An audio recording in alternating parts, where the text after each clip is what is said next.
Yes, hello everyone. Falls your Ashkity Cúilín Media. Welcome back to another podcast here on Cúilín Media. It's the three of us here today. Liam unfortunately cannot make this one, but it is myself, Seamus Brady, joined by Matthew Hurley and Aaron Prendergast to run through the week in Gaelic games and also to have a little preview ahead. For the upcoming action, we have the Provincial Club Championship action kicking off. We also have some county finals. We have a lot to get through as well, lads.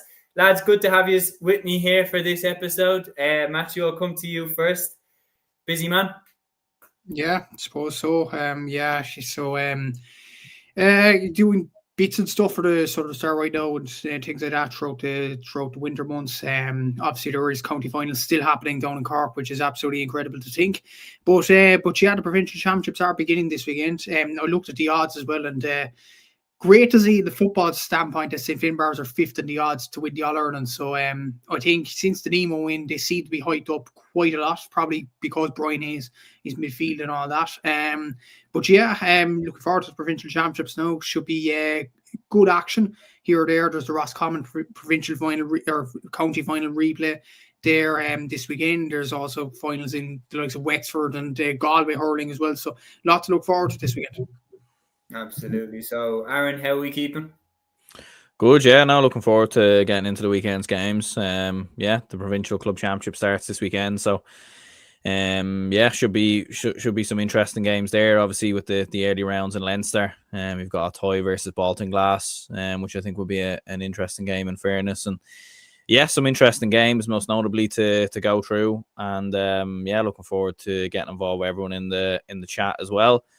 And I'm sure plenty of news stories as well. I've seen the new Dublin kit that got released earlier. I don't know what your lads' take on it was. What do you think about that? First reaction, I was like, it's okay. I don't know. I feel like they've tried to be a bit too trendy or a bit too kind of. It looks like an alternative kit or something like that. It doesn't really look like a home kit. I agree. I thought it looked a bit like a training top when I first seen it. Maybe when I see it in close, like it's one of them, like the 2023 kit, I remember I wasn't a big fan of.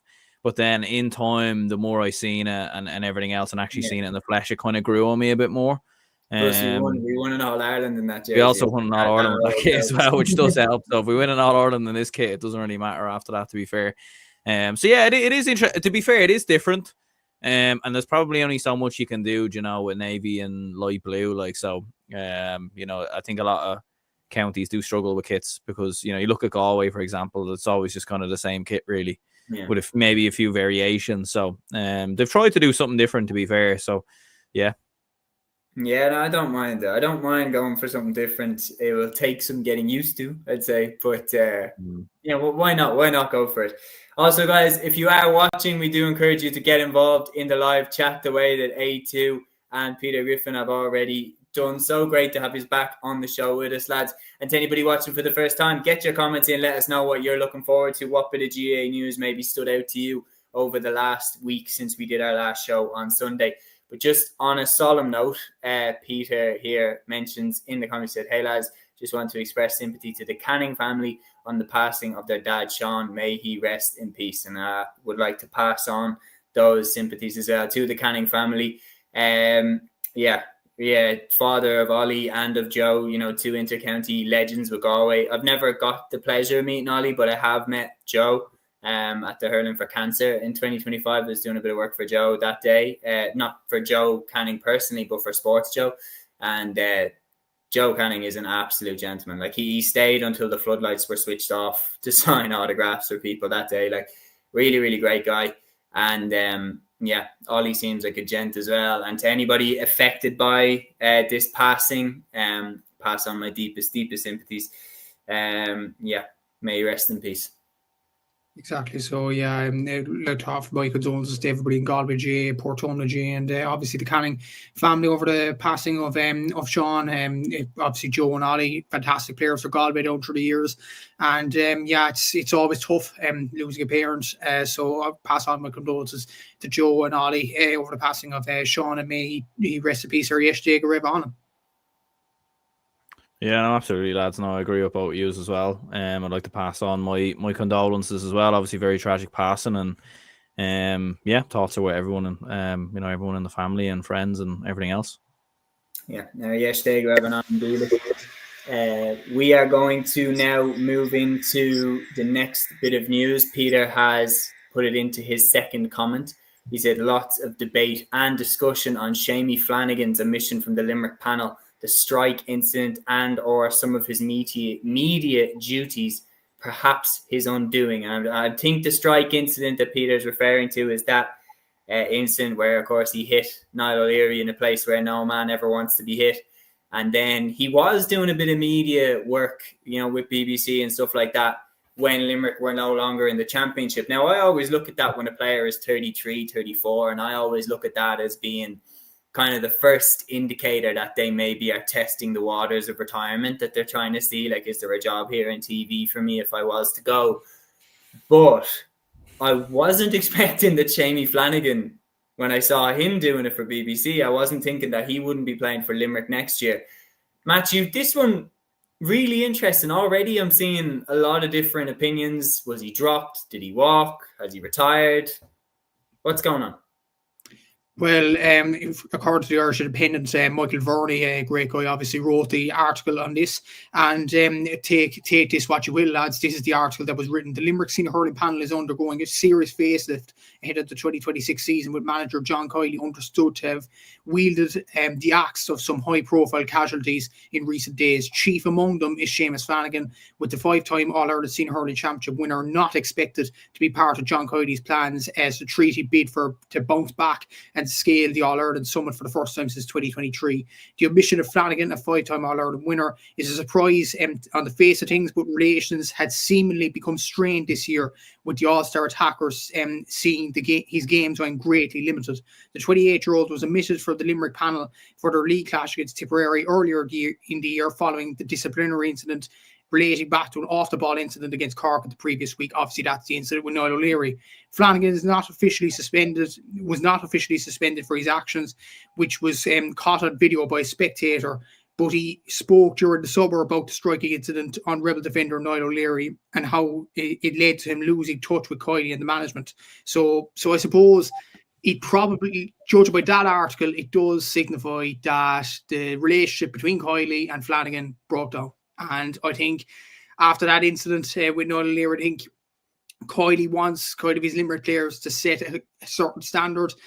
And Flanagan has been brilliant for Limerick over the last few years. He's been a brilliant full forward, but that kind of behaviour on the pitch was not tolerated at all. And I think Cúilín was absolutely bang on with the action that he took against him. A lot of people might watch this and say, okay, this is a Cork man speaking, but just if you're even a neutral watching that, you're thinking you cannot do that on the pitch.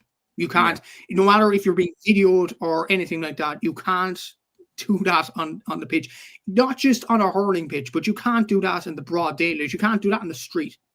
You can't do it. It's as simple as that.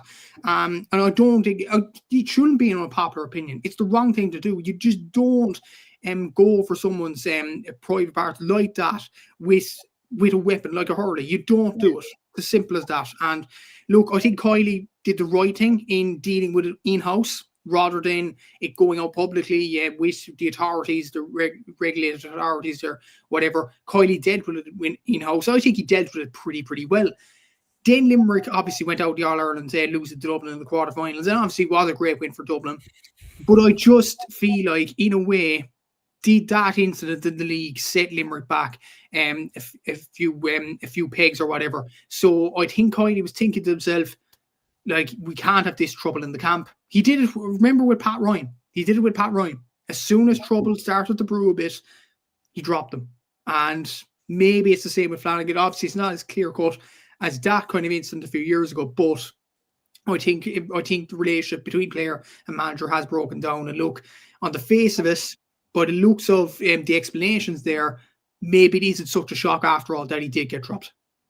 Yeah, I think when you look back at that incident, there's no doubt about it. That incident where he struck Niall O'Leary, he let himself down in that incident. And any fan, if you take your bias out of it, if player X strikes player Y into an area where no man wants to be struck, that player should be suspended and has let himself down. And I think it does send out a message that Cúilín has a certain standard that he wants this Limerick team to be held to. it reminds me a lot, I have to say, of when Jim McGuinness axed Kevin Cassidy in 2012, like coming into the 2012 season, and then just wouldn't budge on getting a player of that quality back. It was just like, either you stick to what the expectations of this squad are, or you will not be part of this squad. And the reality is, but because all being said, a lot of people are pointing fingers at that incident in the league, and it's not something that definitely isn't the case. But my thing is Matthew, they played Hughes in the Munster Championship. Was it round 2 or round 3? I think round 2, 3. I think it was round 3 or round 4, actually. Yeah. But I remember they were unbelievable that day. They looked like they were the beast had been woken up. I remember, like, I titled the pod that week. I titled it "The Empire Strikes Back." It was like they really looked like they were as good as the 2023 version of that Limerick team, and maybe even better, maybe a little bit more refreshed. It looked like when Kilkenny had lost the All-Ireland to Tipperary in 2010 and came back in 2011, arguably better. But what happened between, and Aaron, I'll show this one to you. When we saw Limerick play Cork in the Munster Championship earlier this year and they blew them away like that, what happened between that and losing to Dublin in the quarterfinal, where I know it was an amazing win for them? It was one of my happiest days watching the Dublin hurling team in my life. But the reality is, you cannot tell me that Limerick were at their best. They absolutely were not. They were playing the game, I feel, they were playing the game waiting for Dublin to panic and mess it up. They didn't respect what Dublin were coming with. They played definitely below par. What happened between the Limerick that played Cork in the Munster Championship and blew them away, and the Limerick that went out to Dublin in the quarterfinal after a dreadful performance? Yeah, absolutely. Yeah, like it's hard to really know, obviously, what kind of went wrong. It was kind of baffling, really, when you were watching that game from a Limerick perspective. Yeah, it just felt like, to be honest, they were saving themselves in reserve for bigger games for Cork, or I think they might have, I can't remember who I think they might have played Kilkenny maybe in a semi-final had they have come through that. So it felt like maybe they were just saving themselves in reserve a little bit for bigger games, and everything else, and kind of getting themselves ready and prepared and all that. Yeah, it does feel like that. Like, there have been a lot of issues behind the scenes with Limerick hurling in the last couple of years. There have been a lot of issues with players. Different things kind of going on behind the scenes. You did have like the I remember after the Leinster final as well, there was videos of lads, like, hitting slitters, into open fields and everything else, jumping on cars and all the crack. Yeah, so I don't know. I feel like maybe I think, yeah, like one of the comments there about Dublin in 2014, it kind of is maybe a little bit similar to that, in the sense of, like, it's a tricky one for John Cúilín, because these are the players who've gotten him to this point. A lot of these players have been so integral in winning 4 All-Irelands in a row, winning 5 Munsters in a row, being so dominant as they were. But I think it gets to that stage where you do need to kind of start bringing through the younger players and everything else. And we saw this with Dublin, that all of a sudden your high-profile players, a lot of them started leaving the panel and everything else, and there was turnover of players. And I think similar is probably going to happen with Limerick now as well, where a lot of players feel like they should be playing week in, week out when they're not, because the younger players are kind of coming through, and they're kicking up a bit of a fuss because of it. So, and I feel like probably after that defeat, because in 2020, last year, like when they lost in the semi-finals to Cork, you could say, oh, well, look, they've given absolutely everything. They won 4 in a row. They won the Munster Championship. They got caught versus Cork.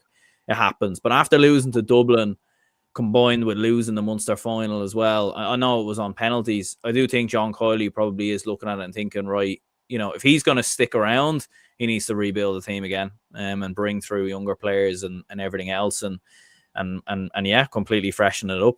And that's what he looks to be doing, to be fair. Do you think it will be a completely freshened up, or do you think that it will be maybe 3 players dropped? Like, it would be really interesting to see how many go, because Flanagan won't be there. But then, would Flanagan have definitely started? I mean, you're looking at a full forward line that, in my opinion, this year, if everyone's fit, I think Limerick's full forward line is Gillan, Shane O'Brien, and Peter Casey. I think if everyone's fit, I think that's what they're going with. And I think maybe Flanagan went to Cúilín, and like, there's also a possibility that Flanagan went to Cúilín and was like, am I starting? Well, then I'm out. And like, I think it might have been a situation similar to like when Eric Lowndes left the Dublin panel, when Micheál Burns left the Kerry panel a couple of years ago, that like they're a world-class player looking at a team saying, I'm probably not going to get much game time here. I've already won, 5 All-Irelands. I'm off. I'm going to travel the world over the summer. Be interesting to see. And I don't think we'll ever get an outright answer, but we have a lot of comments coming in about this, which I love to see. Dublin's Fair City says, I listened to Flanagan on the GA social criticising Kylie for dropping him for a game after that off-the-ball incident. I remember thinking at the time, surely Kylie won't be happy with this. I mean, thinking about it as well, like he didn't seem to fully grasp how mental it was that he did that to another player on the pitch. Like you shouldn't be doing that. Like simple as. Peter says Brian Cody would have done the same back in the day. And then Flanagan absolutely spoke out of line. You can't criticize a manager like that on a podcast and expect everything to be okay. A2 about that instance said inexcusable carry on, and he doesn't have the excuse of a young fella losing the head for a moment. No place for it. Limerick feel like they're in Dublin. 2014 situation now, a lot of rebuilding needed. Peter says Limerick hurling at a real crossroads. Should Kylie and Kinnerk have gone after the Dubs defeat? All good things and all that. I don't think they should have gone after the Dubs defeat, because that is a shocking way to go. I think they've earned themselves to go out at a better stage than that. A2 says, never seen a Limerick team under Kylie with such a shocking attitude as they had in that quarter-final. Contrast that to Cork's attitude in the semi-final. Yeah, don't want to remember that day. Yeah, I definitely don't want to remember that day. I was depressed out the head leaving Croke Park that day. Dublin Fair City said, usually great teams who dominate for a few years, then lose and come back and win the All-Ireland. Yeah, so I expect this Limerick team to probably win one more. Like in the next decade, I think they'll win one more. I'd be surprised if that's it, but it would be interesting. Tip didn't move on for years and took them half a decade to recover. You have to be ruthless. And then Dublin's Fair City, I couldn't believe how poor Limerick were against Dublin that day with an extra man for 50 minutes. It was a desperate loss for them. And it says Tip winning in 2010, 16, 19 and 25 is a gold return. It's a big topic, isn't it? We could be sitting here talking about this game all day, but it's going to be a lot. But yeah, there's no question about it. Flanagan going sets a bit of a precedent, no question. And Matthew, you've come in clutch. My friends come in clutch. So what we're going to do is we're going to run through some of the big games from the weekend. And guys, if there's any stories that you would like us to discuss, any stories that you would like us to talk about from the GA world, just throw them in the comments there and we will dive in. So starting off, lads, we have the repeat of the Roscommon Senior Football Championship final. Pádraig Pearses and St. Bridget's going head-to-head on Saturday, November 1st at 2:30 in King and Muffet, Dr. Hyde Park. But I'll go to you, Aaron. The replay of the Roscommon Senior Football Final takes place this Saturday. Obviously, the teams went head-to-head last week. Both teams probably feel like they could have won it. Both teams might feel like they left it behind them. You picked Bridget's to win Connacht. Liam has picked Pádraig Pearses. So I'm going to come to you first for this one. How are you feeling heading into the repeat? Yeah, it's hard to know really, because like from obviously not having watched the game and everything else, but looking at reports and looking at what a lot of Roscommon fans have been saying and people who watched it, the word on the street feels like Pearses are slight favourites, given how they came back and how they turned it around towards the end versus Bridges, and obviously the late chance from Paul Carey that went wide. So yeah, it feels like a lot of people are kind of tipping Pearses to maybe kind of come through it. Look, I'll still stick with Bridget's and everything else. With some big players and Ben O'Carroll, Bobby Nugent as well. I think I'll go with them to come through it and have enough. But yeah, it's very, very even. And I know for like my own kind of predictions video I was doing a couple of days ago, it's quite annoying that Roscommon final wasn't settled before making that, because making a prediction to win Connacht and then a team loses in a county final, it's one of them, to be fair. Perfectly reasonable in the comments. Yeah, absolutely. Yeah, as most people are, to be fair. But no, yeah, look, it's a very, very even game. I don't know if it's a draw, if it goes to another replay, if it goes to penalties. I don't know what the story is going to be in regards to that. I feel like no, I think it's extra time and then penalties. Surely it's extra time penalties. Yeah. I was thinking that, but I was thinking that, to be fair, with the fact that we need to kind of move things along here, like. But yeah, don't be surprised if it does go to penalties, lads. Don't be surprised if it does go to penalties. Like, I think the weather this weekend is going to be absolutely brutal in those parts as well. So, this could be a real like 9 each type game or something like that. Do you know what? Exactly for that reason, I'm going for Pierce's. Exactly for the reason that it's bad weather. I just think they have the Daly. Like, the Daly brothers are absolute pit bulls. Like, they are perfect for this type of game. They are just so tough, so determined. They're warriors. Like, they'd run through a brick wall. And in this type of game, I remember like seeing in the Connacht Championship, especially in those battles against Galway and Mayo, that's when the Daly brothers would really come to the fore for Roscommon. And then when Pádraig Pearses would turn over the likes of Currafin or whatever in the Connacht Championship, the Daly brothers are always to the fore. I think this is the type of game that will let them shine. And I think when Paul Carey up front, I think they have enough up there. Carey tends to come good in these type of games. I remember he was amazing in the Connacht Championship last year, up until obviously the Kildare game where they lost. But I really believe that Pearses will shade this by a point. I just think it's going to be one of them days that will be really tough for Bobby Nugent, Ben O'Carroll to sparkle the way that they would on a clean day. So I'll shade it to Pearses. Matthew, deciding vote. What are you thinking? Judging by what you're saying about the weather, I agree with you, Seamus. I'm going to go Pearses as well. Bridges have flair players there. Ben O'Carroll and obviously Bobby Nugent and all them. They do have some very, very fantastic individual quality.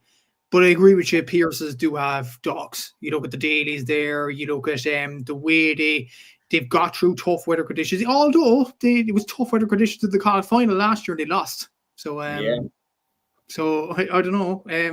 But to be honest, if you were to say who's more dog and who's more hungry in these sorts of situations, I would think Pearses possibly are. So I'd go Pearses just slightly so. But then again, as Aaron said, I wouldn't be surprised if it goes to penalties. If someone slips like a John Terry and it skews it over the bar or something like that.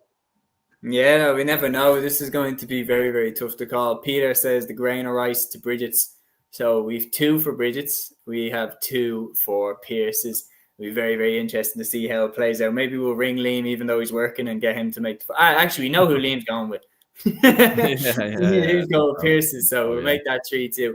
Peter says Kilo, Emmett Ogue against Summerhill. Another interesting tussle. Summerhill have former Kildare hurler Paul Dively on the management team. Kilo seemed to be a real force for a small rural area. Grain of rice to Summerhill is what Peter is saying. Lads, that looks like a really good clash as well. Aaron, I'll go to you first. Kilo against Summerhill. What are we thinking for this one? Yeah, look, I think Summerhill will definitely be the favourites. Like, there's no question of that, with players like Owen Frayne, Conor Frayne, within their ranks. Look, I do agree as well. Like, Kilo, I don't know a huge amount about them, but from looking at scoring and everything else, Cian Farrelly looks to be a big player. Scored 1-2 in the final. Mark Hughes got a goal as well. I think I think Summerhill should be too strong. I think we've seen though through history with Longford clubs, in particular Mullinachta, that you can never quite write them off and sleep on them and everything else. And look, club championships, there's some magic in club championships in early rounds in Leinster. Sometimes you get some mad results. A lot of these teams are very even. But I think Summerhill should just have a bit more. So I would see them to come through probably by 3 or 4 points. Jack Nolte here weighing in, says Kilo, a rural area, but has a big pick. No Longford club has won a game since Mullinachta's Leinster win in 2018. So obviously there's time to be filled up there, and it'll be very, very interesting to see if Kilo can do that. Interesting enough, I know that obviously last year, over the last couple of years, I think I have to be fair, Meath clubs have done a little bit better, but over the last 10 years, Meath clubs haven't necessarily done that well in the Leinster Championship. So maybe if there's a shock to come, maybe Kilo can turn Summerhill over here. And the Longford Championship is very competitive, so it'll be very interesting to see how these two match up against each other. Switching over to hurling, but remaining on the Saturday, we have the Galway Championship final. St. Thomas is going up against Loughrea at 6 p.m. in Pearse Stadium, Saturday, November 1st. this is going to be a really, really interesting one. We obviously have St. Thomas's, who were the All-Ireland Club champions, dethroned in Galway last year, getting the opportunity now in the Galway final to get their crown back off the team that took it. Loughrea, this is going to be some clash matchup. It is, yeah. And just in a general sense, I think the hurling championship, we talk about all the stories of the football and how our predictions have gone awry. I do think the football has had some crazy storylines, but I think the hurling has gone very much the script so far, and this championship has epitomised that. Loughrea, the winners last year, St. Thomas's All-Ireland champions 2 years ago. Two sides have very good abundance of talented players there, and I think if either side win it, I don't think either side anybody would be shocked over it. If anything, I think Thomas's might have the edge though. Loughrea, they were very good against Davina last year in the All-Ireland semi-final, and they did prove that they do have some excellent players, the likes of Anthony Burns in the forward line, for instance, and obviously the Cúilíns as well are very, very talented players there. But you look at St. Thomas's, not just the likes of the Coonies, but they do have some absolutely excellent players at club level. The likes of Victor Manso, Conor Forward's a very, very talented player. So I'd probably tip it to St. Thomas's to win the game. And then again, the prize is big because they're one game away. If they either side, whoever wins this is one game away from the All-Ireland final as well. So it is a big prize and offer. It's almost 2-1 Galway championship and nearly a one-way ticket into an All-Ireland final. Obviously, there's the Ulster champions to come for the winners there. So I think St. Thomas's might get over the line, but it's a very, very tight one to call. And as I said, I don't think anybody will be shocked either way, whoever wins this game. It's going to be an absolute cracker. Peter says here, the two current heavyweights of Galway hurling, Conor Cooney on fire so far this year, but Peter also nails his colours to the mast and says Thomas's by 3. I mean, it's one of the oldest storylines in the book, isn't it, Aaron, of like a champion who's been champion for ages, losing the title to a new team and then getting a chance to go and get that title back off the team that took it off them. If Loughrea can beat St. Thomas's, does that signal a completely new era for Galway hurling? It's hard to know really. It would be a huge surprise, I think, considering what St. Thomas achieved a couple of years ago.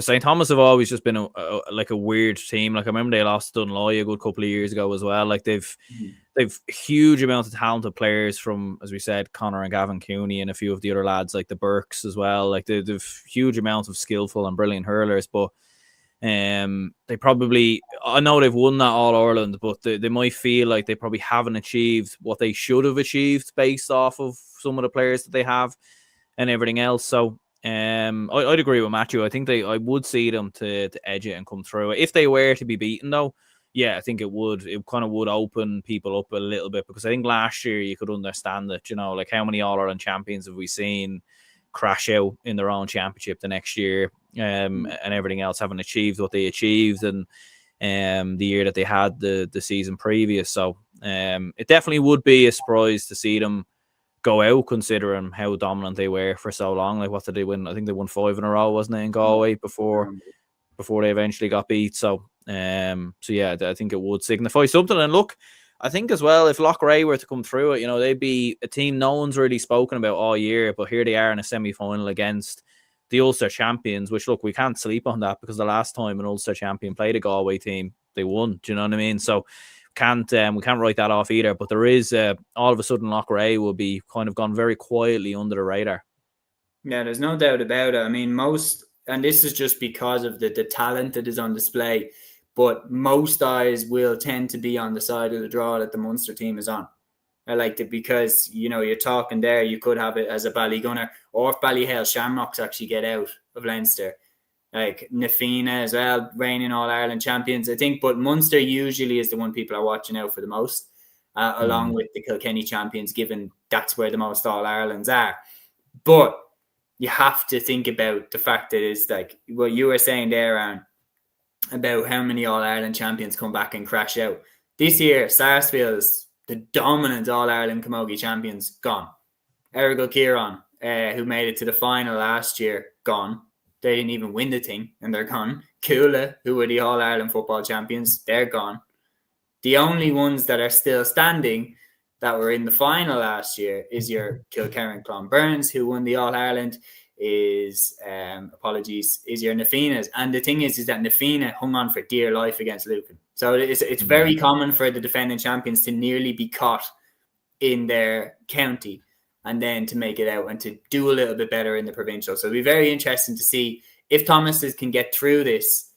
Then will they feel like they're kind of getting back up onto their throne? Because when you look at the talent there, there's no reason why this golden period for the club should be finished. As Peter was saying there, Conor Cooney is on fire. Aina Burke as well. You remember that point that he scored to win the All-Ireland for Thomas's. McDara McDonagh was on commentary for TG Carr. One of the best bits of commentary I've heard, when he just went, lad. Or he just went, stop, or something, I think it was. Stop. Yeah. In Annam Day. It was, one of the best bits of commentary I've heard in a long, long time. But, predictions, boys. I'm going for Thomas's. Yeah, great, yeah. Thomas's. Very good. Okay, Matthew, I won't come to you for this next one, obviously, because you yourself are involved in the Munster Championship. But Aaron, I will go to you for the clash of Na Piarsaigh of Limerick against Ballygunner of Waterford. What a clash this one is going to be. When you're looking at history, you're looking at pedigree, you're looking at big names. What a clash this is going to be between Na Piarsaigh and Ballygunner. Two Munster giants going head to head this weekend. Yeah, look, it's probably the game of the weekend, maybe outside of county finals and everything else. I think this will be, absolutely explosive. Remember a couple of years ago, they went to extra time when they played each other. Like, they've had some titanic battles, both Na Piarsaigh and Ballygunner, which is a reflection as well of how good they've been as well, because they've been in the Munster Championship and gotten to play each other a couple of times, which can be quite rare for clubs to do. It's going to be huge, absolutely huge. It's going to be interesting to see Ballygunner. They have been caught a good couple of times in Munster in recent years. Last year against SARS. I know in the years previous they came through Munster, and one of the years they went on to win the All-Ireland, I think in 22. But they even before that, there was a couple of times there where they were getting caught and they were slipping up. And I feel like there is quite a gap between the Waterford final and the Munster Championship. Do you know what I mean? Like, Na Piarsaigh have played a lot more recently. They've probably played more competitive games as well. Like, the games have been closer. As opposed to Ballygunner, who seem to just cruise through Waterford from what I can see. So that does seem to be a bit of a benefit. It feels like nearly Ballygunner don't really nearly hit their best sometimes until they actually get out of Munster. Now they lost to St. Thomas a couple of years ago in an All-Ireland semi-final, but that was via penalties. Do you know what I mean? Like, so they didn't really lose the game as such. So it's going to be hugely, hugely interesting. William O'Donoghue in and around the middle for Na Piarsaigh. You've obviously got the explosiveness of Desi Hutchinson for Ballygunner, Mikey Matney, Ian Kenny, Stephen O'Keefe in goal. Like, so many county stars on the field for both teams. And you have the feeling that I'm kind of glad this has been played this weekend as well. Just for the sense that I feel like in a couple more weeks the weather will have set in a bit more and it could be a bit more low scoring and everything else. Now we'll see. I think the weather might be a bit atrocious this weekend, so hopefully it doesn't affect the game too much. But I think it's going to be an absolute cracker, and I can see extra time all over it. But I do think Ballygunner will just have a little bit more. But this is one of them games that if you check the score, you're watching it and the Piarsaigh win, and you're not that surprised either. Do you know? Yeah, absolutely. Where do you think the key battles are going to be in this one? I think the big one really for Na Piarsaigh will be stopping Desi Hutchinson, stopping his kind of influence. He has been a different player over the last couple of years for Ballygunner than Waterford. You know what I mean? Like, he's been kind of quiet with Waterford the last couple of years, in particular since Liam Cahill left. I'm not entirely sure why that is, but with Ballygunner, he's just incredible. Like his skillfulness, how direct he is. Like, he just gets his head down and runs and weaves in now players, scores goals, points, does the whole lot. So that's going to be a very interesting one to see who picks him up and how they stop him. But at the same time, you have Pat Fitzgerald as well, going in the other corner. There's going to be a lot of interesting matchups, no doubt about it. Yeah, it's going to be an absolute cracker. The game's live as well on TG Carr on Sunday, so I know I'll be tuning in for sure. It's going to be a game that explodes the Provincial Championship into life. I'll be tuning in on TG Carr on Sunday for sure, and you're looking at it in this regard, though. I just wonder, looking at what Ballygunner had to come through in Waterford, where the final was an absolute cakewalk and they hit 235 and barely got out of second gear to win the final, versus what Nip Piercy had to do to get out of Limerick. You would wonder, Aaron, which route would you rather have to this game? I mean, it's a fairly obvious answer. You would rather have been tested the way that Nip Piercy had been tested. Yeah, absolutely. Yeah, and I don't know. Like, I know Ballygunner would have continued training and everything else, but you know when there's a big gap in terms of the level of training and everything else, and it would nearly kind of be like a pre-season kind of preparation for this. You know what I mean? There would have been challenge games, of course, behind closed doors and everything else. But again, you're not going to find teams with the standard of an Appearshig, because a lot of them are still left in the All-Ireland. Do you know what I mean? And what other clubs are going to want to play challenge games when they've been knocked out? You know what I mean? So they wouldn't have been playing teams of their own standard. Maybe it just wouldn't be Ballygunner A against the B team. Maybe that's where you get the challenges. Do you know what I mean? So yeah, no, absolutely. Yeah, you'd rather be an Appearshig coming into it. But look, to be fair to Ballygunner though, like, it's not like this is the first time they've experienced this coming into Munster. This has been a regular occurrence over the last 10 years, more or less. So they'll have known how to prepare for this. They'll have done things in the past that would have worked for them. And I think, yeah, the big thing will be learning from, of course, what happened against SARS last year and previous seasons as well, Yeah, I think the SARS game would have taught them a lot in terms of the way that SARS just put them away when it came to the crunch period of the game. There's no question about it. This game is going to be, in my opinion, the game of the weekend. Nip Piercy going up against Ballygunner. It has absolutely everything that you could want. Star names all over the field, the likes of Will O'Donoghue, Desi Hutchinson, and it's got the top spot at Sunday, and I'll definitely be tuning in. Yeah, I've no idea how it's going to go. I think there's more pressure on Ballygunner, because I feel like the way that they've kind of let the last couple of years slip through their fingers and not win All-Irelands with the undoubted level of talent that they have in their squad. I especially think 2 years ago when they lost to Thomas's in the semi-final on penalties, and then Thomas's went on to win the All-Ireland. I think that one stands out for Ballygunner as one where they could have won that one. And I feel like, especially for the players that are now in their mid-30s, it is crunch time. Like, if you're going to win another All-Ireland, it has to be now. And I feel like Nip Piercy don't have that same pressure. So how will that play off? Again, only time will tell. If I had to predict, I said Ballygunner from the start that they would win the Munster Championship. So I have to stick with Ballygunner. But this is a very, very nervy game, because Nip Piercy have everything that they need in order to turn Ballygunner over. So only time will tell, but I'll stick with Ballygunner. A2 here saying Ballygunner have not had a competitive game in ages, and Nip Piercy had to scrap to get out of Limerick. And our good pal Liam said, howdy lads, sorry couldn't make it on tonight. My one contribution to this episode is the prediction that Nip Piercy is going to knock out Ballygunner. Well, he's come in with a swinger, come in with a haymaker. That Ballygunner are going to be gone. You'll have to explain that now on Monday. Sunday, sorry. And on top of that, Nip Piercy could capitalise on the Ballygunner layoff, but Ballygunner are a different class, going for an epic draw, and Ballygunner to sneak it after extra time. It's not a bad prediction there, Peter. I do think that if Ballygunner are going to get through, I do back that Nip Piercy will have pushed them all the way. We're going to move back across then to Leinster football. We briefly touched on Summerhill against Calo Young Emmets. I take it we're all going for Summerhill, are we? Yeah. So moving then to Old Lecklen of Carlow going up against Port Arlington of Laois. Also, this one is on the Saturday. It's in Cullen Park. This one, Old Lecklen, surprise winners in Carlow, going up against the usual suspects now over the last few years in Laois. How does it match up in the Provincial Championships, in your opinion, when a surprise champion comes up against a team that's been there for the last few years? Matthew, I'll come to you first. Well, I think we've seen this story before. Obviously with Tinnahealy, I think, if memory serves me correctly, Tinnahealy played Port Arlington last year for Wicklow, and Tinnahealy beat them.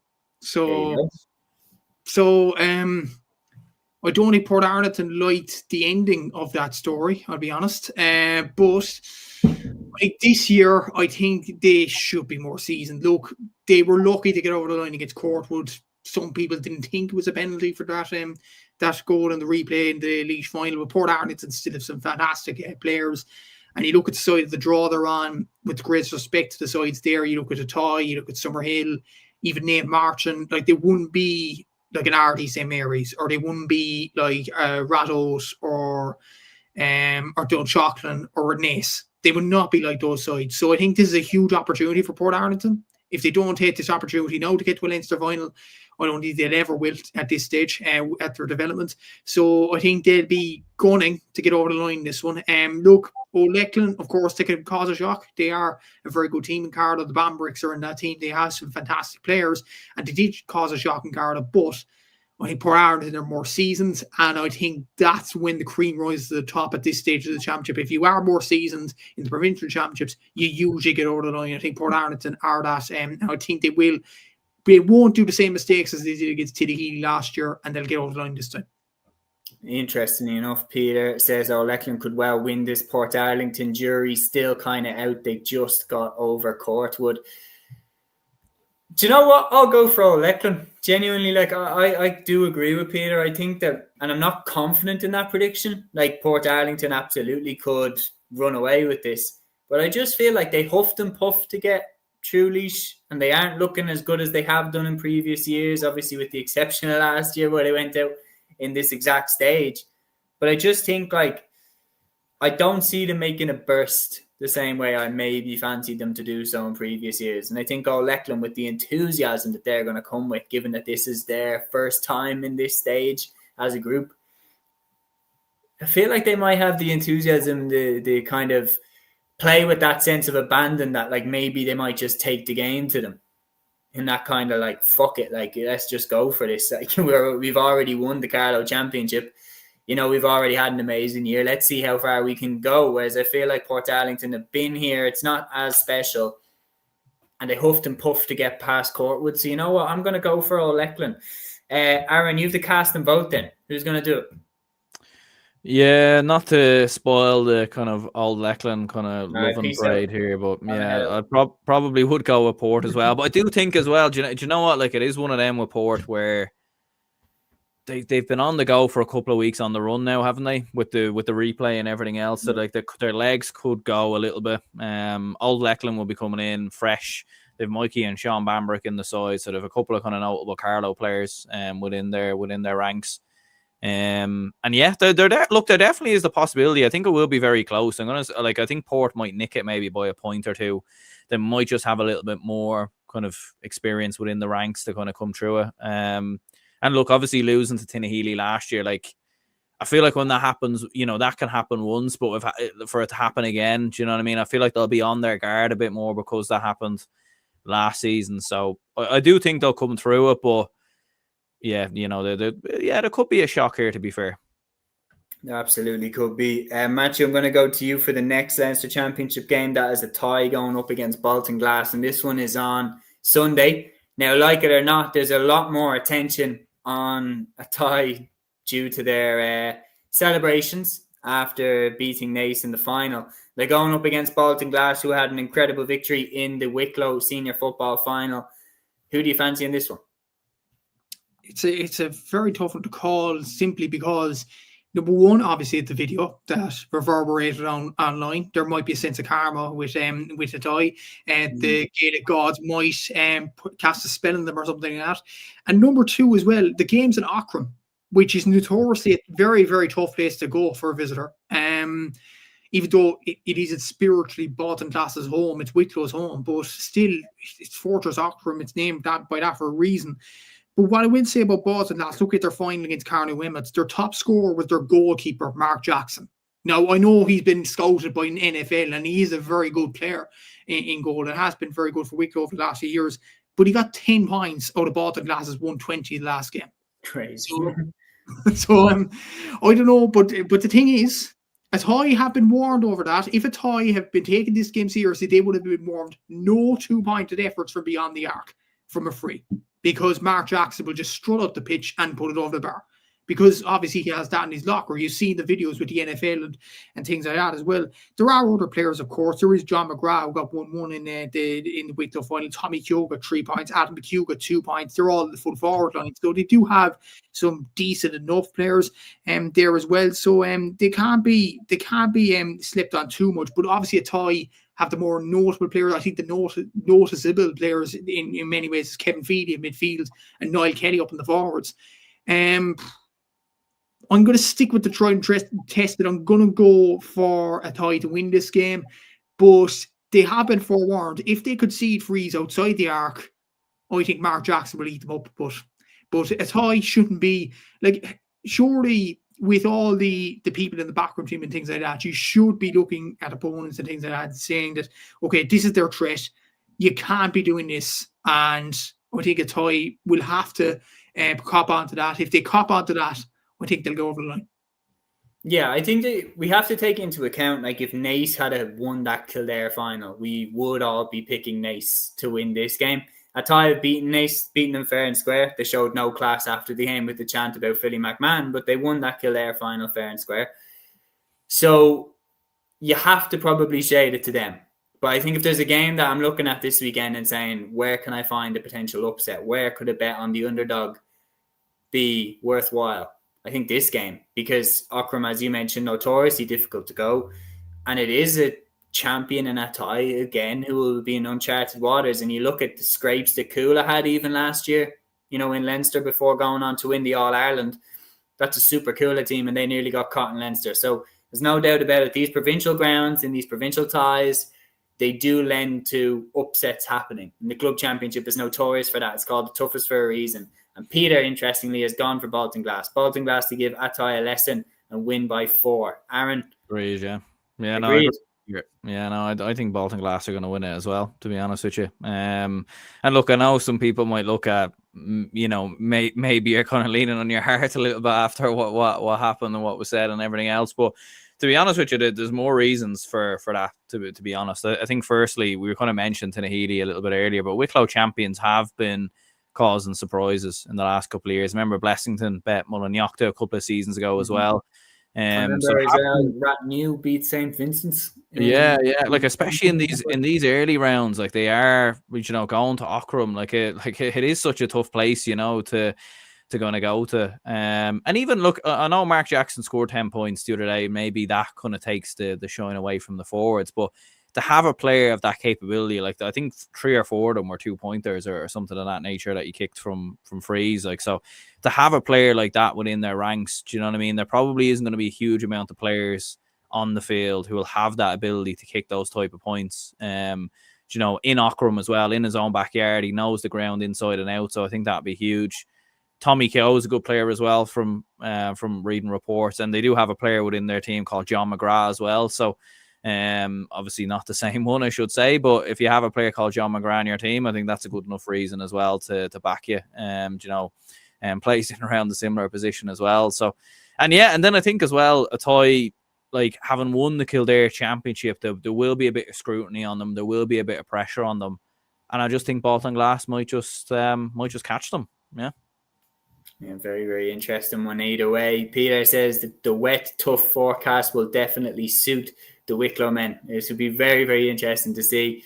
And A2 says if Rory Beggan was doing that, we'd all be singing his praises. Absolutely. Like Mark Jackson for years has been doing this for Wicklow and for his club, Baltinglass.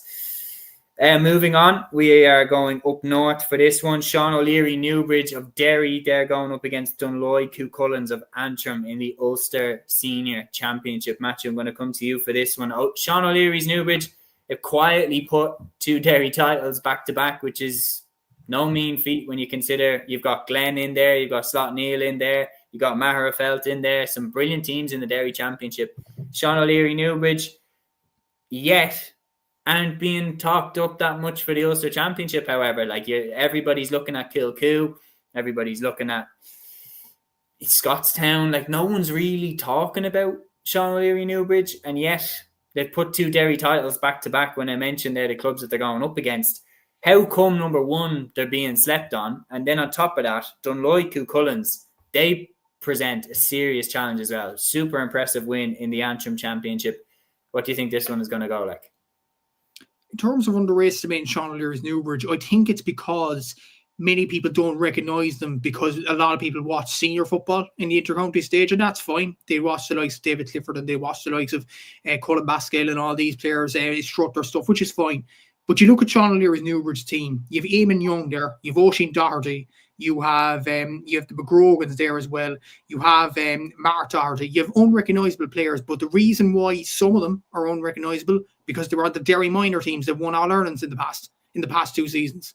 They are very good players. Eamon Young, I remember, was scoring points from play for fun for Derry in the minor grade. Oisin Doherty is another brilliant player. Scored 4 points in the final against Macrofeld.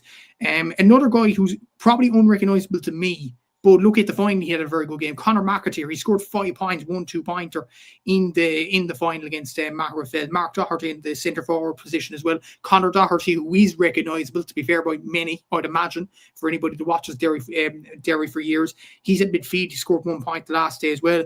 You have Conor McGrogan as well in midfield. You have Padraig McGrogan at wing back. You have another McGrogan at half back as well, and Callum McGrogan. Now, I seen them, I think it was Carol Kane or somebody else, an Ulster journalist anyway that was talking about this, saying there's a lot of family ties in this team. The Youngs, the McGrogans, the Dohertys, all them names are together because they're actually related, whether they're cousins or whether they're brothers and things like that as well, which I think is absolutely great chemistry to have in the team because you know what each of the player is going to do on the pitch and you know what they're exactly going to do. So I think they are being slept on. And if you look at the details around this Sean O'Leary's Newbridge team, not just that they've won 2 Derry championships in a row, but the family ties, the Derry minors that they do have some excellent players in that team. As regards Dunloy, the Antrim champions, yes, Cargan could have pulled off a surprise or two in terms of performances over the last few years. But the frank reality is over the last few seasons, the Antrim champions haven't really had a sniff of much. So, and this is the Dunloy team that won their first Antrim football championship in 89 years. So, yes, Keelan Malloy seems to be a very good player around the middle for Dunloy this year. But I think with the likes of Sean O'Leary's Newbridge there, the fact they had an Ulster championship game against Clonairon, which they challenged very, very well last season, I may add. I think that kind of game, yes, they lost, but I think it will stand to them. And I think they'll go on and win this game as well in this day as well. I think they face Mahon in the quarterfinal if they win this game. And you know what?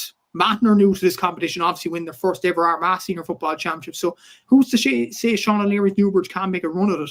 Like at the semi-final stage, then you're facing Naomh Cunnell or Scottstown, who, yes, they're decent teams on paper, but they haven't really proved in an Ulster Championship over the last 2 seasons. So I think a lot of people might be sleeping on Sean O'Leary's Newbridge, and you have to remember, yes, let's play devil's advocate for a bit from a Newbridge point of view. Like if Watergraham's Glen or Shotneel were in this situation, we'd say easy win, or they get to an Ulster final, or they get to a semi-final. I think Sean O'Leary's Newbridge are being slept on. They do have some good young players. They do have family ties. I think they'll get over Dunloy first of all. And don't be surprised if they cause a shock or two in the Ulster Championship. I agree with you. I think that they're flying nicely under the radar, and they've got a big test this weekend going up against Dunloy. But I think if they can get through that, I think they'll be very, very hard to stop. And I think they're flying nicely under the radar. I think if they get through this by like 5 points or something, it'll do them the world of good because they won't be talked about, I think, as a team that can topple Kilcoo, but I think they can. I think when you see how Kilcoo were turned over by Errigal last year, I think that on the right day, O'Leary Newbridges might be able to turn them over. Sticking with football, Aaron, we've got a county final this weekend in the Leinster Championship that we haven't yet discussed. That's down in Wexford. Shelmalier is going up against Castletown Lean Mellows. That's on Sunday, November 2nd at 3:30 in Wexford Park.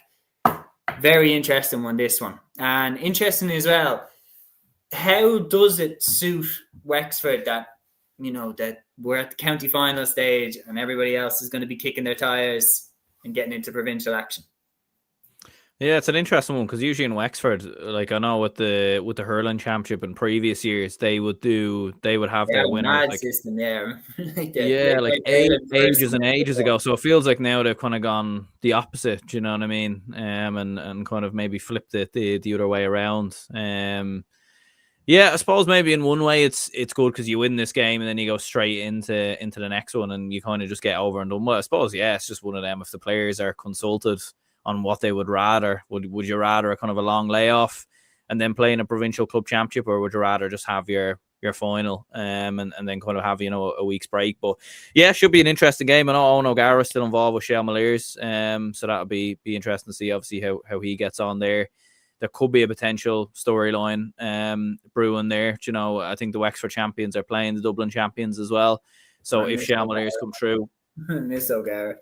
Yeah, Owen O'Gara going up against Ballybowden, which would be kind of an interesting one, to be fair. So like, it's obviously a hard one to call. I certainly wouldn't be an expert on Wexford football, but I know Shamaliers, they've been one of them that they've been tipped quite regularly in Wexford in recent seasons. They haven't always come through. They've slipped up quite, on quite a couple of occasions. So that'll be an interesting one to come through. But I'd certainly like to see them go through. So we'll go with Shamaliers for the win there. Very good. We're going to go down to Munster now and back to yourself, Matthew. Just before I get to the game, then I'm going to ask you to discuss Limerick Senior Football semi-finals. Sees Dare going up against Mungret St. Paul's and Newcastle West going up against Father Casey's. Both of them games are on Saturday, with the first one at 1 and the second one at 3. And then the Tipperary semi-final is Clonmel Commercials going up against Upper Church Drombane. That one is on the Saturday as well. But on the Sunday, we have the Waterford Senior Football final at 2 p.m. between Rathgormack and the Nair. Two recent winners. Who's going to take this one? Yeah, it's a quite interesting game between these two. The Nair are prone to cause a shock in terms of Munster Championships. They have beaten some pretty notable county sides over the teams, champions in a specific county over the last few seasons. And let's not forget, Rathgormack really tested Dr. Crokes last year in the Munster Championship. And that was Dr. Crokes' team that tested Errigal Kieran all the way. And Errigal Kieran competed well in the All-Ireland final. So Waterford inter-county football notoriously isn't very good, and I don't think anybody could disagree with that. They're near the bottom of Division 4 for a reason, and obviously if Fitzgerald has gone back, they're best of luck to Eefy on that. But you look at the Waterford Club Championship, they do tend to churn out some very, very good club teams. The likes of the Rathgormacks have the Murrays and not the Murrays, the Currys. They have some very good players there. Obviously the Nair from the 4 Mile Water Club, they do have some decent, talented kind of footballers there as well. The likes of Jamie Barron, for example. I think he's still playing football. The thing is, 4 Mile Water are long gone in the Waterford Hurling Championship, so I'd imagine he'll throw on the boots and play football. But that's an inter-county kind of experienced player to have. I know Jamie Barron is recognisable as a hurler, but he is a decent enough footballer as well. It's a difficult one to call this. I'd say I'm going to tip it to Rathgormack simply because they tested Dr. Crokes last year in the Munster Championship. But honestly, this game could go either way. And the winners of this play Aero Guinness in the Munster quarterfinals. And yeah, it's a serious prize on offer. It certainly is. We are going to move then on to Camogie next. And Aaron, I'm going to come to you for this one because interestingly enough, the two teams that myself and yourself picked to win the All-Ireland are on opposite sides of the draw in the Leinster Camogie Senior semi-finals. We have Owlet Dabala going up against St. Vincent's. That's in Owlet Dabala at 2:30 on the Sunday. And then we have Beer going up against the team that I picked in Dixborough gone. And that one is in St. Brendan's Park in Beer at 2 p.m. So interestingly, both teams that we've picked are making very, very difficult away trips in order to get to the Leinster final. Interestingly, the fact that it is really interesting to me that those games are being played very much in the backyard of one of the teams. How much of an advantage can that be? And if one of them is going to be caught, I know you're going to say Dixborough, but how likely is it that one of them is caught? Well, look, we only have to look at club championships this year to see the amount of shocks and surprises that there have been. Do you know what I mean? And there could very well be a shock this weekend in terms of these games, especially with Ullart having the home advantage, Burr obviously as well. But to be honest with you, like from seeing Vincent's, I think they will be too strong to come against Ullart Dabala. I think they'll be far too good there. And Dixborough as well. They have kind of come through these games in recent seasons when they've kind of been pushed to the pin of their collar. So I think they will have enough to get through Burr. I don't think we'll see a shock in either of these two games. I won't be surprised if one of them goes to the wire or, we get extra time or something like that. But I still think both of them will have enough to come through. I know maybe some would probably look at Ullart Bala maybe, and St. Vincent's. That's probably the one where maybe you could see a surprise, to be honest with you. That's probably the more likely one than the other one. But I'd still back Vincent's to narrowly come through it. Well, Oulart have had, huge success in the last few years, and not necessarily the last 2 or 3, but recent enough All-Ireland winners, obviously in 2020, or was it 2021, sorry, with Ursula Jacob was still playing. Obviously players that are key to that side now aren't what they used to be, or they've left the team. So it's a new team. Vincent's, to me, in the Dublin final looked good. They just looked incredibly physical. Like, they really were just, their half-back line especially, Emma O'Byrne, Abby Flynn on the wings, there was just no getting past them. So that will be really, really interesting to see how Oulart match up. Dixborough, on the other hand, obviously won the title back off Pilltown. Like, that one does send out a message that they have unfinished business. So my confidence in them winning the All-Ireland goes up. I do think they'll both get through it, but then that Leinster final between the two of them, what a clash that could be. Vincent's have won 2 out of the last 3 Leinsters. The only one that they didn't win, Dixborough won, and Dixborough pushed on to win the All-Ireland, and Vincent's haven't managed to do that. So what a clash that could be between the two of them if it is to take place. Big shout as well up in Ulster, Slotneil going up against Lochiel Shamrocks. I think we all agree, lads, we all picked Lochiel to win Ulster, but I think if someone's going to stop them, Slotneil would probably be top of the list up there. Peter says, Oulart, some club, home of Martin Storey, Wexford captain 1996, and the best GA moustache ever. Martin Storey, one of the biggest gentlemen I have ever had the pleasure of meeting. Met him a couple of times, and he is just an absolute gent. I had him on the podcast about 2 years ago now. Just one of the nicest men I've ever met in my life. Genuine, like soil of the earth GA man. Like, he's just absolute top guy. Moving on then to the LGFA taking place on Saturday, we have a huge clash. Kilmacud Crokes going up against Dunshaughlin at 2 p.m. on the Saturday.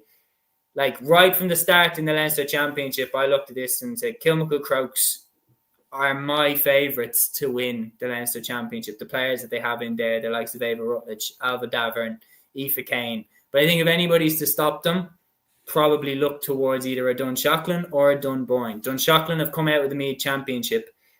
They have had a stranglehold over that championship now for the last few seasons. They have players in there, the likes of Niamh Gallagher. They are really, really strong as well.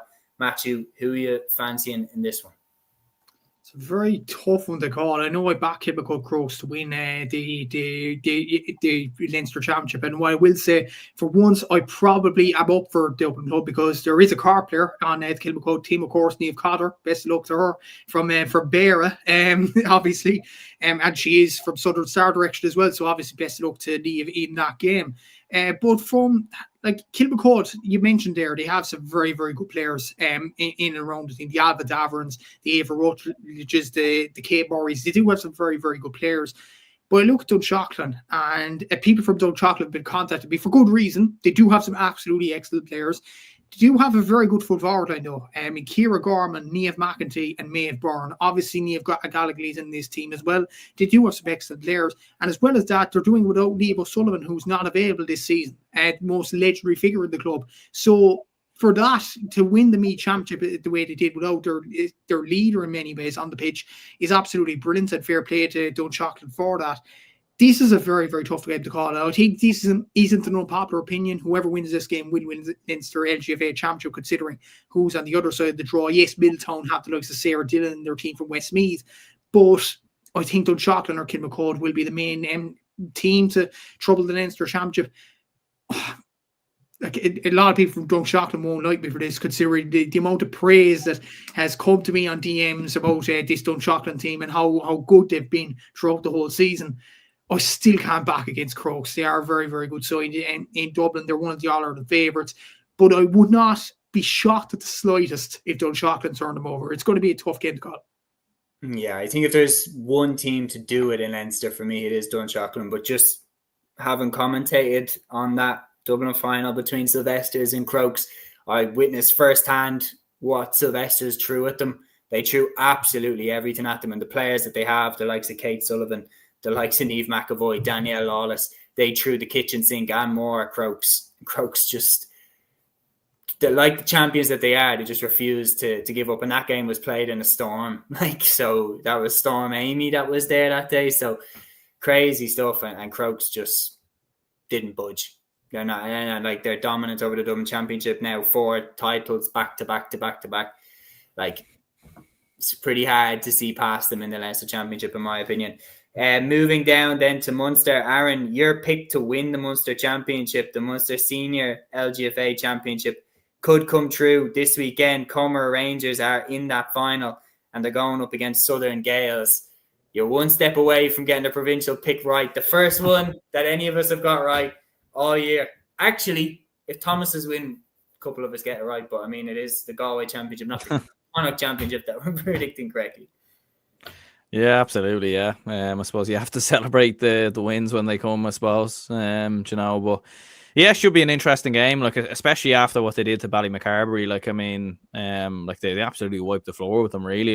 In that final. And that was, I expected them to win. Obviously, predicted them to win and everything else, and predicted them to come through Munster and win the All Ireland. But to have won as convincingly as that was a big surprise, to be honest with you, and how dominant they were. So, yeah, should be an interesting game, and yeah, hopefully when you're kind of looking through the scores and the results and everything else, we'll be seeing a Comer Rangers win. And yeah, considering what they have been building over the last 2 seasons and the progression they've made, I think it could be a huge achievement for them to come through it. I think it will. One thing on that game, Seamus, I think Southern Gales is the best player on the pitch, Schaefer O'Shea. Yeah, that's true. So we could be in for Southern Gales win. I can't get past how Comer just battered Ballymacarbery. I can't. It happens though. It happens to these teams when they reach a period where the players are aging. A lot of the players have moved on. They then start to dwindle a small bit, and then a new kind of team comes to the fore. For example, lads, Michelle Ryan, Waterford legend, has retired from club football. Yeah. She's not in the Ballymacarbery team anymore. There's a few others that aren't in the Ballymacarbery team anymore either. They've lost the last 2 Waterford championships. They struggled in the Senior B Championship last year against Clonakilty. So... But still, they won 42 in a row. I don't think Michelle was playing for 40 years. But it is interesting. Players moving on in their 80s. Yeah, but obviously it's a good sign because it means that the championship is getting more competitive. But obviously, the talent coming through isn't to the level that it has been in previous years. So it'd be interesting to see now what kind of run Comer can go on, because obviously they've gone back to back. Be interesting to see if they can now add the Munster title to the collection, because obviously Castle Island won it last year, got to the semi-final stage, lost to Crokes. It'll be really interesting to see how far Comer can go this year, or can Southern Gales stop them at the very next hurdle. 3 more games in the LGFA on the Sunday at senior level that I want to highlight, and then all of the other games will be up and available to look at across the weekend as the results come in. And we'll also have then the weekend review show where we break them all down. The Ulster Senior semi-final sees Clonairon going up against St. Ergnitz and Lurgan going up against Errigal Kieran. Clonairon from Armagh and Ergnitz from Antrim. Lurgan from Cavan and Errigal Kieran, of course, from Tyrone. That's going to be a massive game on both sides there. And then the Connacht semi-final sees Westport of Mayo going up against Kilkerran Clonbyrne of Galway. Aaron, I'll give the Connacht semi-final to yourself. Westport have one hell of a task ahead of them. We were talking about Kilmacud Crokes and who could stop them in Leinster. I mean, that's Ireland for Kilkerran Clonbyrne. Can anybody stop this juggernaut? I don't think so, to be honest with you now. And I think if it is going to happen, I don't think it's going to happen this weekend, to be honest. It's probably going to be when it gets to an All-Ireland semi-final or a final with a Crokes or who knows, maybe even a Dunshaughlin or something of that nature if they do come through. I think they'd be far too strong for Westport this weekend, especially looking at how dominant Kilkerran Clonbyrne have been in Connacht in recent seasons. Yeah, I think this should be a fairly comfortable win. But it says something though, doesn't it? Like when we've had the year that we've had in the club championship, where Sarsfields have fallen, Coola have fallen, and yet, like Dr. Crokes, all 4 of the men's football semi-finalists from last season, they are all gone the one immovable, ever-present Kilkerran are just absolutely undeniable in this game. I don't think that anybody's going to beat them this year. I've said Kilkerran from the get-go, and my mind hasn't changed. Matthew, yourself then, the Ulster semi-finals. The majority of us have gone for Clonairon to win Ulster. They're going up against Ergnitz this weekend of Antrim, while we have Lurgan against Ergo Kieran on the other side of the draw. What final pairing are you expecting? I would say Clonairon should get there. They've won the last few Ulster Championships, and they do with some fantastic players. Inter-county level, obviously, the likes of Claude McCambridge there, for instance. I think they should get over the line easily over Ergnitz. And then on the other side, I'm going to say Ergo Kieran. Maybe that's me saying that the men's side are good and the women's side are good and things like that. But they're bound to have one Canavan, aren't they? Ergo Kieran? Yeah, no, they have Maria, I swear. Yeah, Maria, surely they have to have one of them. But yeah, I'd say Ergo Kieran will get over the line. And Tyrone LGFA have had a very good year this year, winning the intermediate, and I think that will continue, and they'll get to the final. One more as well at the Connacht semi-final. The inevitable task of facing Kilcorn Clonberne in the final will be against either Glencar Manor from Leitrim or St. Bridget's from Roscommon. This is an interesting game. I would say Bridget's might get over the line, considering they are from Roscommon, a bigger kind of county, but Glencar Manor, they could cause a shock. We'll have to see what happens there. But a story on this, actually, and I think Bridget's actually posted this on Instagram, or they posted on social media during the week. Their men's final, obviously, against Porter Pierce, which we talked about at the start of the podcast, is on the exact same day in different venues to the LGFA team. It's a classic old shit between two different organizations, isn't it? Like, just no communication. Like, lads, would it not be good to, like, I don't know, maybe even do a double header, like, put one after the other? It just the sooner that we get the associations integrated and singing off the same hymn sheet, the better. Because obviously this is just a case of, I get it, the club championship must be a logistical nightmare. Just the amount of club games, the amount of championships, the amount of, like, when you read through the list, Matthew, the fact that, like, the results that you are putting up, and fair play to you again for doing that. I know I say it every time, but I don't know how you get them all together so quick. But the fact that your results were going into the comments, that the description on Instagram isn't big enough to fit it all in. Imagine trying to find pitches and everything like that for it. But there should be a system that flags that, like, Bridges are playing this weekend. Let's try it in both the Connacht semi-final on the LGFA side and the county final on the men's side. Let's try and figure out a situation where we can get the Bridges club there for all games. Yeah. And that's probably the best one. Sorry, I thought you were fit to read something there. When I seen the phone pop up on the screen, I thought you were had something up. I was like, oh, he's about to cook. Well, I'm just reading the statement from say Bridget's Roscommon, obviously, on Instagram. All right, let him cook. St. Bridget's GA are very proud to have both our senior teams in still competitive action on November 1st, which is Saturday, obviously. It is very unfortunate that both games are on the same day, with our ladies away to Glencar Manor Hamilton at 1 p.m. and our men playing Porter Pierce's in Dr. Hyde Park at 2:30 p.m. It is extremely unfortunate that there is a fixture clash, and every effort has been made by the club to avoid the games clashing. However, it is beyond our control. We thank Roscommon, the Roscommon County Board, for doing all within their power to try and avoid the fixture clash. We know how much our fantastic supporters wish to cheer on both teams in person. However, we will have Twitter updates available for both games to ensure that everyone is kept up to speed throughout the early afternoon. I suppose that's brilliant for the social media team that they're trying to keep updated with both the games. But at the same time, the Roscommon County Board, they're doing all within their power as well. But it's just the power to be, I suppose. The Roscommon County Board can control the Roscommon final in many ways, but it's the Connacht LGFA board that it's thrown the floor to. They have to move the fixture between St. Bridget's and Glencar Manor Hamilton. They have to do that, but they don't seem to be budging, which is very, very unfortunate. That post, just for context, was 1 day ago, so it's Thursday night. Hopefully there's a solution, but with the games on Saturday, I don't think there will be, unfortunately. And it's just the thing is, though, the one thing, if you're Glencar, are you going to agree? Let's say they say we're going to move the game from Where's the game being played?